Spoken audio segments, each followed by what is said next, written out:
Ada apa dengan surat Profesor Dr. Sofyan Effendi, Bang, yang mengatakan mencabut seluruh pernyataannya dalam sebuah podcast? Apa itu jadi? Sofyan Effendi menceritakan hal itu 5 Desember 2024. 5 Desember. Ke saya di kampus UGM. Tapi saya sudah menduga ini pasti akan terjadi dinamika yang sangat tinggi. Pak Jokowi pasti betul-betul berjuang habis-habisan tentang jasa palsu ini, karena ini kalau ini terjadi air bah akan masuk untuk menggulung dinasti Jokowi. Mantan Presiden Jokowi jangan jumawa terus melawan terus-terusan. Melawan terus-terusan. Tidak ada yang kuat melawan suara rakyat. Bung Karno yang kuat begitu, nggak kuat melawan. Sangat dimaklumi kalau Joko Widodo resah. Kenapa? Reza Halid aja bisa disentuh, apalagi yang lain. Reza Halid itu salah satu kesayangan Joko Widodo. 9 kasus korupsi, 9 kasus yang mengarah semua ke Jokowi. Saya yakin betul bahwa semua penguasa, mantan penguasa, termasuk Joko Widodo, ini gemetar. Reza Halid ini masih ada kaitan famili dengan familinya Prabowo. Ini menarik nih. Dan Pak Prabowo, saya dapat informasi, sudah menanya, udahlah, yang pokoknya kalau memang hukum tegakkan aja.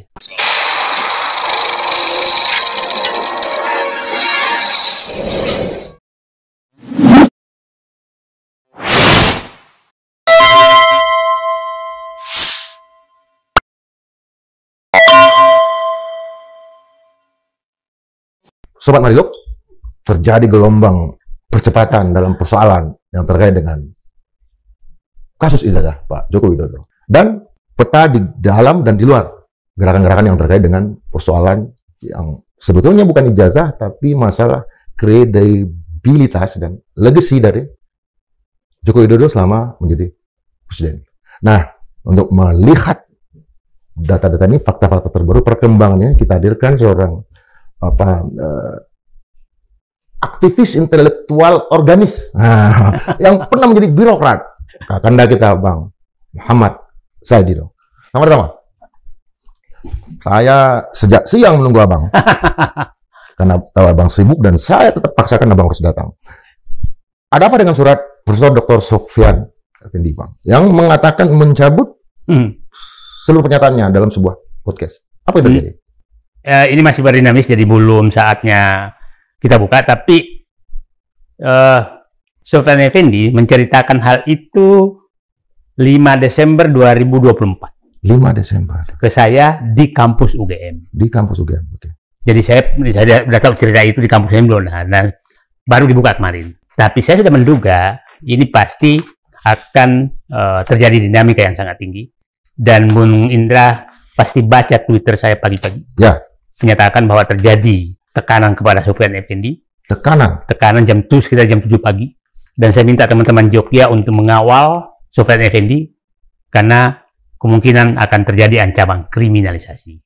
Jam 2 tadi keluar surat pencabutannya, jadi saya sudah menduga. Tapi nah, ini sedang berdinamika.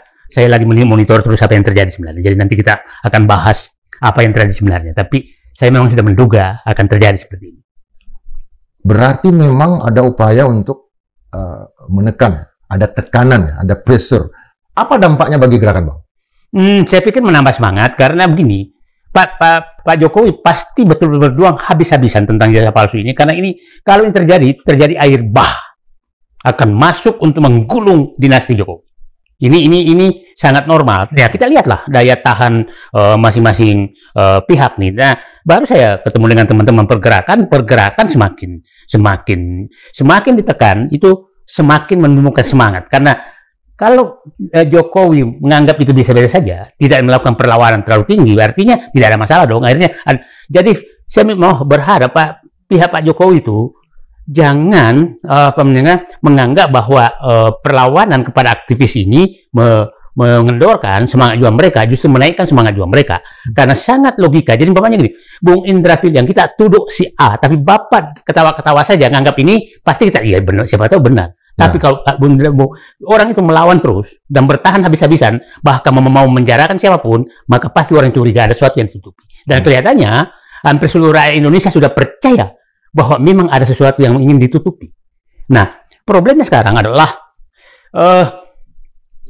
sepertinya perlindungan Joko Widodo kepada permohonan perlindungan tanda kutip kepada Prabowo, sebenarnya Presiden Prabowo juga sudah melihat ini nggak kuat nih, nggak kuat untuk melindungi terus. Itulah kenapa sekarang saya kan kemarin menyatakan 9 kasus korupsi, 9 kasus yang mengarah semua ke Jokowi. 9 kasus? 9 kasus yang mengarah semua ke Jokowi. Nah, semua mengarah ke Jokowi. Nah, yang di catatan saya 27 loh yang akan muncul. 27 kasus akan muncul untuk 9 ke 27 ya. Ini baru 9 yang terbuka. Nah, jadi saya berharap Presiden Jokowi jangan mantan Presiden Jokowi jangan jumawa terus melawan terus-terusan. Tidak ada yang kuat melawan suara rakyat. Bung Karno yang kuat begitu, nggak kuat melawan. Oke Bang, kita lihat kredibilitas dari seorang Sofyan Effendi yang Abang kenal seperti apa? Saya kenal beliau sejak 95. Dia kan kepercayaan Habibie. Ya. Dia pejabat di Pak Habibie menempel terus. Dan saya tidak pernah lihat dia punya catatan apapun. Hitam ya? Enggak. Saya kenal baik dia. Tapi bahwa bukan petarung ya. Ya. Bukan petarung. Dia seorang teknokrat. Dia teknokrat, birokrat, ilmuwan. Ya, birokrat ilmuwan. Ya, gitu. Nah, jadi kalau dari integritas saya bahwa dia bermain enggak, dia orangnya lurus. Nah, tapi bahwa dia apakah dia kuat menghadapi tekanan itu saya belum pernah lihat faktanya. Dibandingkan dengan kredibilitas Pak Jokowi? Ya jauh lah. Di UGM sendiri? Ya bekas rektor. Dia punya banyak sekali. Iyalah. Orang-orang yang dijadikan berilmu ya? Iya. Oke. Berarti dalam kasus ini kita masih melihat perkembangan ya Bang ya? Saya masih melihat perkembangan. Dan kita nggak tahu apa ujungnya. Ini masih dinamika. Hari per hari sekarang akan bertambah Bang? Menit ke menit. Kalau air mengalir sangat kencang dan Anda bendung, maka Anda jebol. Itu saya ingatkan kepada Jokowi. Ini alir mengalir untuk membuka keuangan Anda bendung yang keras, maka Anda jebol. Abang juga pernah bercerita di podcast di sini bahwa kepercayaan Abang runtuh ke Pak Jokowi ketika melihat Reza Khalid hadir dalam satu acara pendidikan partai. Apa Abang lihat? Saya sering menyatakan, Reza Khalid ini kan saya tahu dinamika bisnisnya sejak Orde Baru, jadi paham saya. Dan saya sering berkali-kali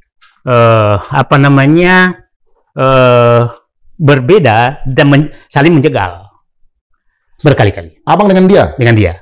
Istilah saya ke Reza Khalid adalah dia bendahara, kasir penguasa, siapapun penguasanya. Penguasa siapapun, mulai Orde Baru. Semua dibiayai sama dia, tetapi dari hasil mafia migas.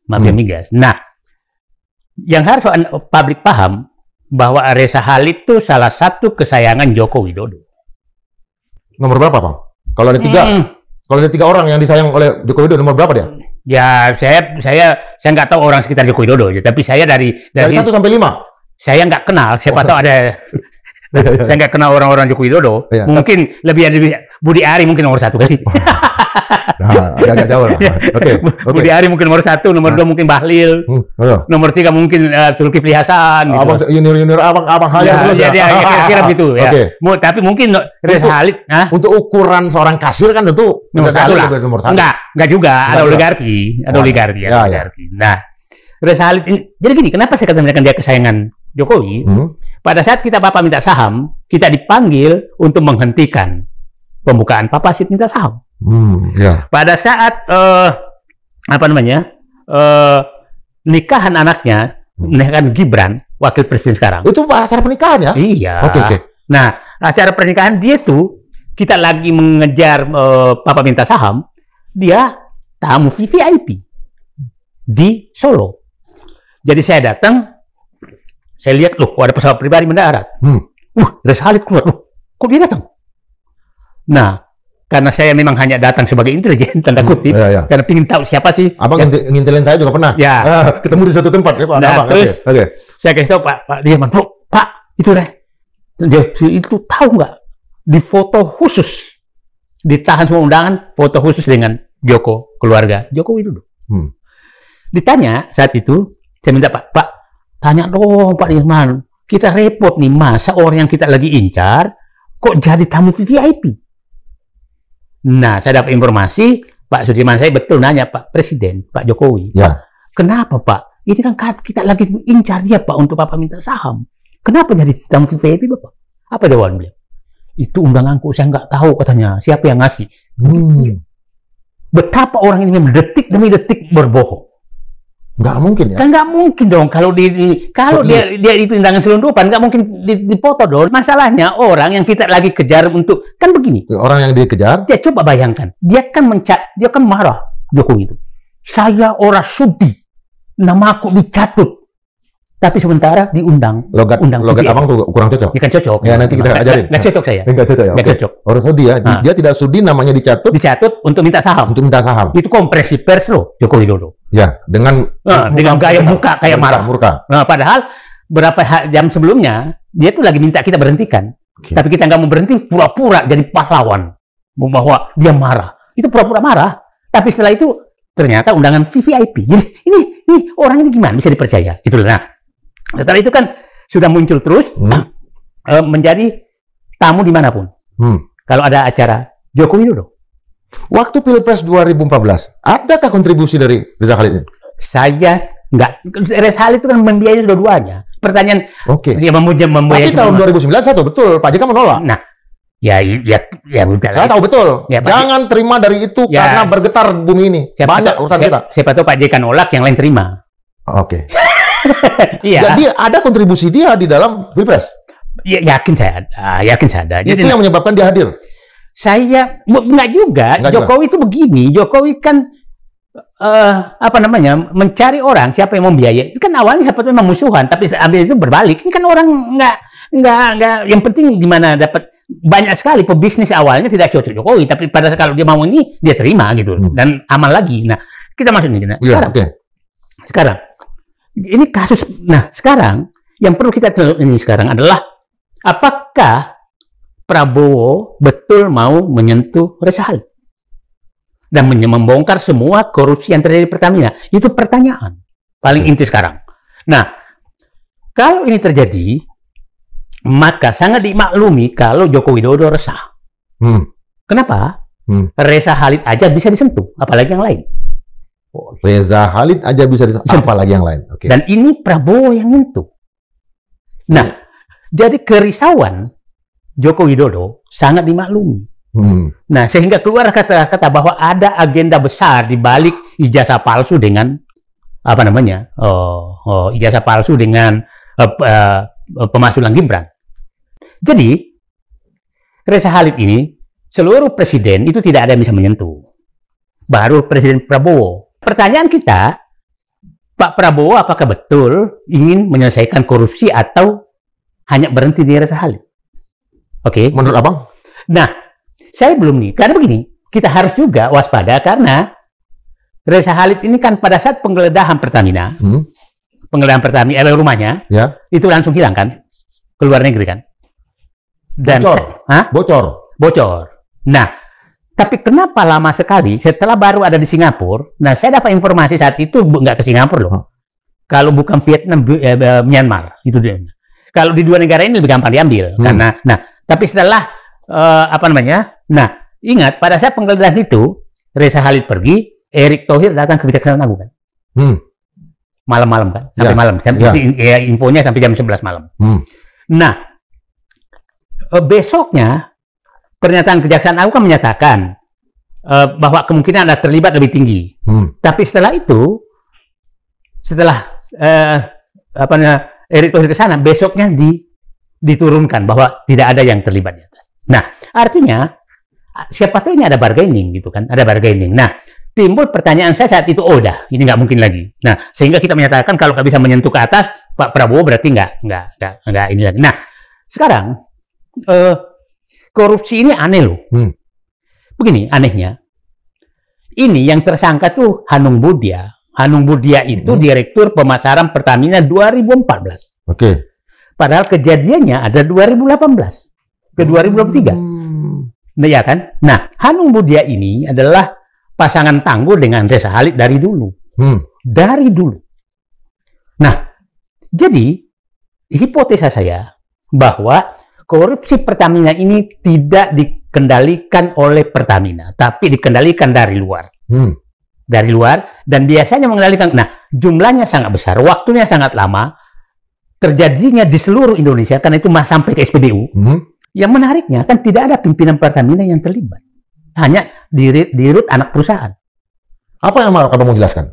Artinya ini tidak dikendalikan, korupsi ini tidak dikendalikan oleh Pertamina, tapi dari luar Pertamina yang mengendalikan. Karena contohnya Hanumbu dia di luar kok, bukan pejabat. Nah, artinya yang biasanya kalau ini pengalaman saya gini Bang, dalam bahasa saya berarti yang menjalankan produksi Pertamina itu orang asing, orang lain, makanya yang diambil. Korupsinya diatur. Tapi kan mereka menjalankan. Nah, artinya ada perintah dari samping, dari atas samping ke dalam. Ya, pantai. Nah, yang biasanya bisa memerintah dari samping luar adalah biasanya kalau begini, kalau bukan Menteri SDM, Kementerian SDM, Kementerian BUMN. Oke. Karena yang bisa memerintah samping hanya itu. Ada dua motor ini, dua mobil bis. Ini dia buka ke sini. Ada yang memerintahkan sopir akhirnya bergerak ke sini. Ya, nah, kekuatannya lebih kuat. Nah, sehingga kalau korupsinya kan kalau memang korupsi Pertamina, Direktur Pemasaran Pertamina dong yang kena. Betul. Yang 2018-2023. Ya. Kenapa yang 2014? Artinya perencanaan korupsi ini dilakukan dari luar dan jumlahnya sangat besar, 285 triliun. Dan ingat, terjadinya ini di puncak-puncak pemilu loh. Tahun 2018 menghadapi 2009 Pilpres 2019 dan sampai 2023. 2024 kenapa berhenti? Oke, kenapa berhenti? Artinya 2024 penguasanya kan Prabowo, bukan lagi Jokowi. Ya kan? Ya. Nah, jadi saya duga-duga, berhenti dulu. Ini belum tentu Prabowo setuju ini. Kenapa hanya berhenti? Ini bisnis besar loh, dan sudah dirancang semua. Kenapa 2023 berhenti? Ya. Artinya sangat bisa diduga bahwa ini biasanya kalau korupsi begini, yang atas paling tahu, karena sangat dinamis. Contoh beginilah. Ini kan begini, Indra. Ini yang terlibat ini 3 dirut anak perusahaan, yaitu penggapalan internasional, shipping internasional, kemudian kilang, dan Petraniaga yang mengendalikan tangki-tangki penyimpanan. Petraniaga ya. Nah, ini 3 ini dia secara good corporate governance ini harus berantem. Kok bisa kompak? Kan begini. Ya. Kan saya kapal, saya harus tanya dong, berapa jumlahnya, kualitasnya seperti apa? Orang yang menerima di sana akan mengecek juga kualitasnya begini. Gimana orang yang menerima seluruh Indonesia, jelas yang dikirim Petralite tapi tanda tangan pertama. 5 tahun loh. Artinya ini sangat sistematis. Nah, lucu kan? Jadi kan yang punya kilang ini kan Reza Khalid kan? Reza Khalid dengan Pertamina. Nah, yang saya katakan sekarang Reza Khalid itu berbisnis hanya untuk supply dan sekarang dia masuk kilang. Dia punya kilang. Yang saya sebagai orang awam nih Bang, pas yang di Cilegon kan, yang di sama kejaksaan tetapi punya jalan. Itu baru kita tahu bahwa itu punyanya dia. Nah, secara operasional lah ya, Abang jelaskan dalam bahasa yang sederhana. Berarti kenapa mestinya mereka tidak saling mengenal? Harusnya dan seharusnya. Good corporate governance. Betul. Kalau dia rapat harus berantem itu. Kalau kita pimpinan di 3 orang, 3 unit yang harusnya berantem, damai, berarti ada sesuatu. Yang memimpin rapat itu BUMN. Kita nggak tahu lagi. Dirjen BUMN. Nggak. Itu pasti Pertamina harusnya. Dari Pertamina yang memimpin rapat. Ya, tapi kan anak perusahaan ini kan harusnya berantem itu. Nah, itu harusnya dibawa Direktur Pemasaran biasanya, Direktur Niaga. Nah, tapi kok diam semua. Artinya, kalau Pertamina tahu bahwa terjadi, kan begini, kalau kita ini ya, kalau sudah ada unit yang harusnya berantem, tidak berantem, maka kita udah harus curiga. Nah, jadi, ini pasti dikendalikan. Dan yang menarik itu kan, ini kan pasti, bayangkan, semua orang menandatangani dokumen yang berbeda selama 5 tahun di seluruh Indonesia. Kita harus ingat ya, kenapa sih asal orang tahu size bisnis di Pertamina itu 3.000 sampai 3.500 triliun per hari. 3.000 sampai 3.500 triliun per hari. Melebihi APBN kita. Ya. 220 juta dolar per hari. Oh, 220 juta dolar. 220 juta per hari. Oke. Nah, itu bisnis yang sangat besar. Nah, sekarang kita sekarang bicara. Kalau saya dapat info, Reza Khalid ini masih ada kaitan famili dengan familinya Prabowo.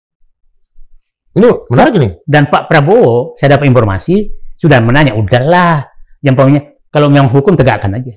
nggak peduli. Ya maksud saya ada keberanian beliau untuk membuka ini.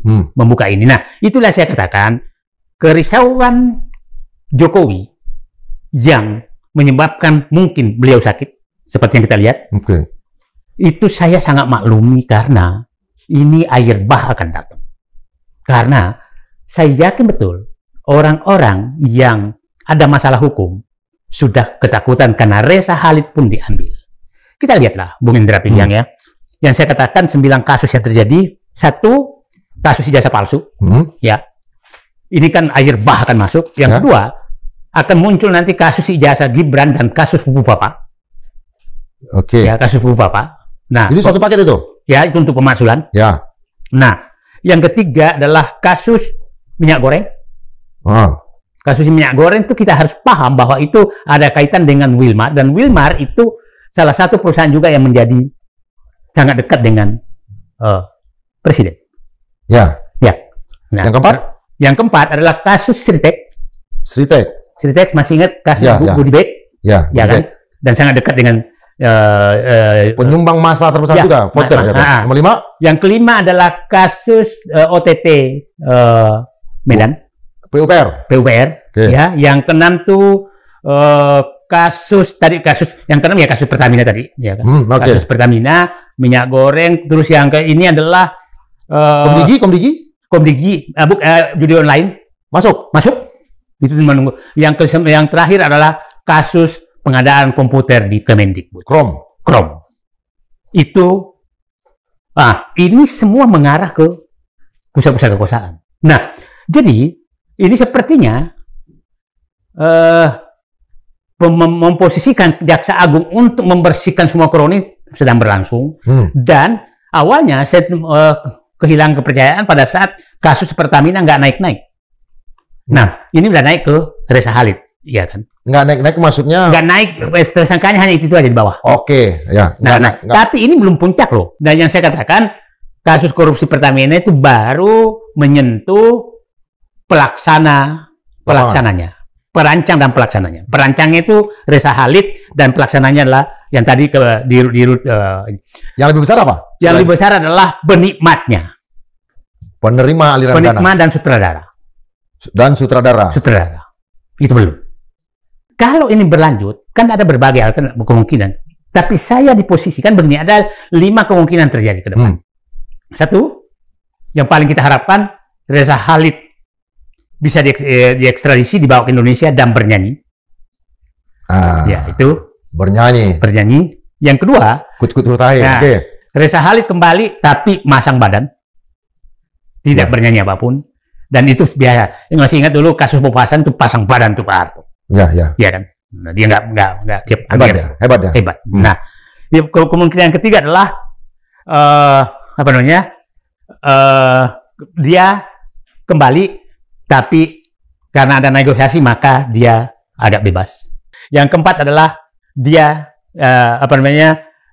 dia kembali ke Indonesia tapi itu udah hilang ingatan, udah hilang terjadi apa-apa. Yang terakhir tidak bisa dikembalikan dengan alasan macam-macam. Saya curiga yang terakhir. Kenapa?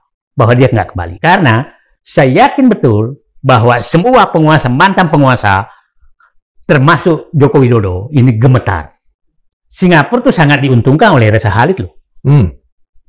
Karena perjuangan Reza Khalid lah yang menyebabkan hampir 30 tahun kita membeli BBM dari kilang Singapura. Karena kelakuan Reza Khalid, karena lobby Reza Khalid yang bisa mempengaruhi semua Indonesia sehingga kilang Singapura membesar. Jadi, saya betul-betul yang mengalami itu. Jadi setiap kita dulu membeli BBM itu kan ada rumusnya, harga BBM Indonesia adalah MOPS plus Alpha. MOPS itu harga rata-rata dunia, ditambah Alpha. Alpha itu keuntungan Pertamina, biaya penyusutan, biaya transportasi, dan lain itu namanya Alpha. Nah, yang menariknya adalah yang ditetapkan sebagai MOPS itu harga kilang Singapura.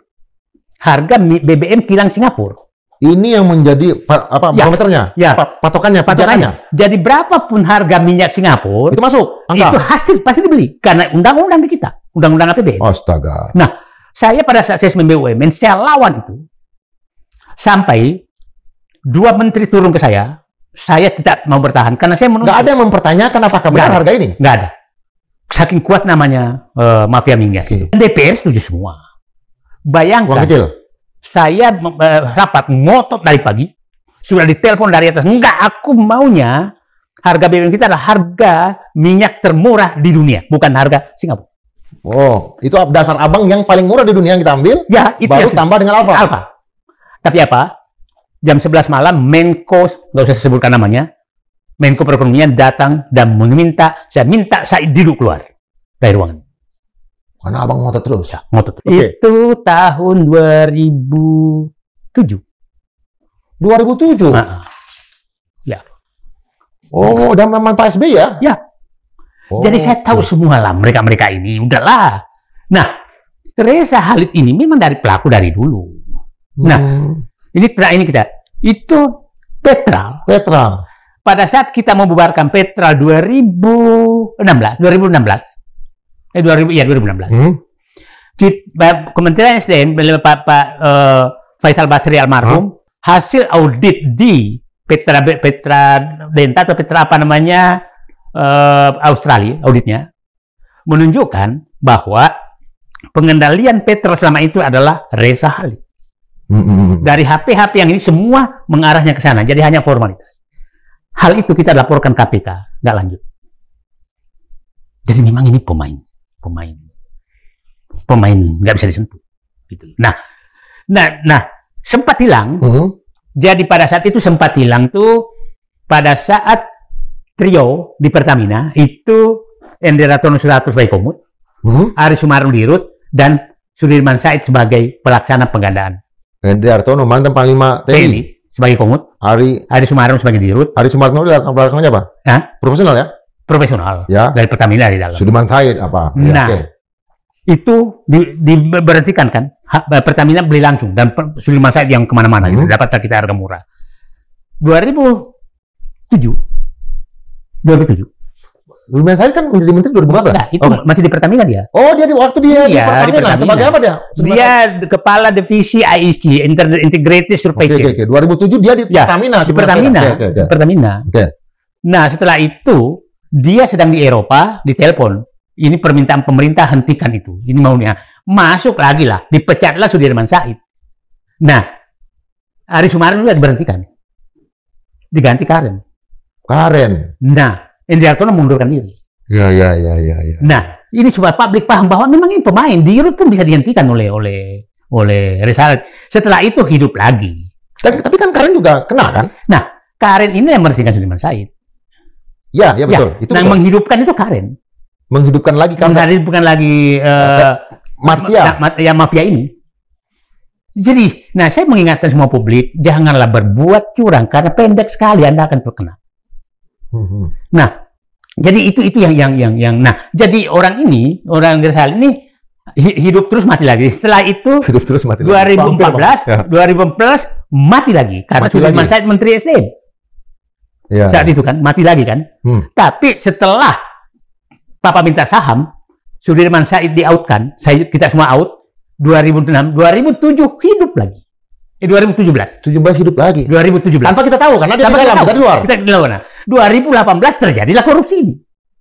Hanya dalam waktu kurang dari setahun dia bisa masuk lagi. Masuk lagi.